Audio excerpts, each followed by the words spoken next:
প্রবেশ করে। সেই পানি থেকে বাংলাদেশকে বঞ্চিত করতে মাত্র 4 মাস আগে আত্রাই নদীর উপর বাঁধ নির্মাণ করে ভারত। এবার ভেঙে পড়েছে ভারতের সেই আত্রাই বাঁধ। সৃষ্টিকর্তার দান পানিকে যারা অস্ত্র হিসেবে ব্যবহার করে তাদের জন্য উচিত শিক্ষা দিয়েছে স্বয়ং সৃষ্টিকর্তাই। 20 মে সকাল বাঁধের একটি গুরুত্বপূর্ণ অংশ পানির প্রবল চাপে ভেঙে যায়। এই বাঁধ ধসে পড়ে পশ্চিমবঙ্গের বাসিন্দাদের মধ্যে আতঙ্ক ছড়িয়ে পড়েছে। প্রতি বছর বন্যা ঠেকাতে যে বাঁধ নির্মাণ করা হলো সেই বাঁধ এবার রক্ষা করতে পারল না পশ্চিমবঙ্গকে।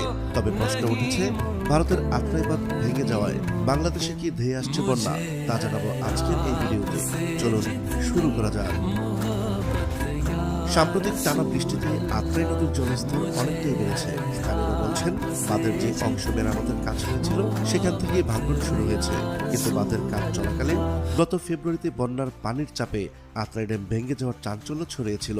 সেই ঘটনার পর থেকে প্রশাসনের পক্ষ থেকে জোরে সোরে চলছিল মেরামতের কাজ। কিন্তু মঙ্গলবার সকালে ওই মেরামত অংশ ফের ভেঙে পড়ায় নতুন করে উদ্বেগ ছড়িয়ে পড়েছে গোটা পশ্চিমবঙ্গে। ইতিমধ্যে টানা বৃষ্টিতে আত্রাই নদীর পানির স্তর বেড়েছে।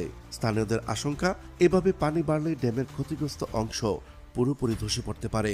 সেক্ষেত্রে নদীতে আচমকা পানি প্রবাহ বৃদ্ধি পাওয়ায় বাংলাদেশের নেতিবাচক প্রভাব পড়বে বলে আশঙ্কা করা হচ্ছে। বর্ষার শুরুতেই এই বাঁধ ভাঙ্গনে আতঙ্কে রয়েছেন আশেপাশের গ্রামের বাসিন্দারা। তারা আশঙ্কা করছেন, যদি দ্রুত ব্যবস্থা না নেওয়া হয় তবে পুরো বাঁধটি ধসে পড়ে পার্শ্ববর্তী গ্রামগুলো প্লাবিত হতে পারে।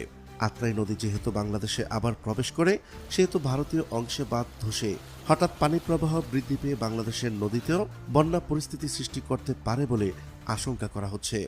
এদিকে নেত্রকোনা ও শেরপুরে ভয়াবহভাবে বাড়ছে নদ নদীর পানি। গত বছর ভয়াবহ বন্যা দেখেছিল দেশের উত্তর পূর্বাঞ্চলে। এরকম তলিয়ে গিয়েছিল নদীর তীরবর্তী অঞ্চল। টানা কিছুদিনের ভোগান্তির পর নদ নদীর পানি কমে বন্যা পরিস্থিতি স্বাভাবিক হয়। তবে গত বছরের ভয়াবহ বন্যার ক্ষত না শুকাতেই আবারও ধেয়ে আসছে বন্যা। আগামী 24 ঘন্টার মধ্যে ময়মনসিংহ বিভাগের শেরপুর ও নেত্রকোনা জেলা এবং সিলেট বিভাগের সুনামগঞ্জ ও সিলেট জেলায় বন্যার সংখ্যা রয়েছে। ভারতের মেঘালয় ও আসামে টানা ভারী বর্ষণের পানি উজান থেকে নেমে আসছে। পাশাপাশি শেরপুরে গত 4 দিনে থেমে থেমে বৃষ্টিপাতের কারণে জেলার নদ নদীর পানি দ্রুত হারে বাড়ছে। এর মধ্যে চেল্লাখালী নদীর পানি বিপদসীমা অতিক্রম করেছে। ময়মনসিংহ বিভাগের শেরপুর ও নেত্রকোনা এবং সিলেট বিভাগের সুনামগঞ্জ ও সিলেট জেলায় আগামী 24 ঘন্টার মধ্যে বন্যার সংখ্যা রয়েছে। প্রিয় দর্শক,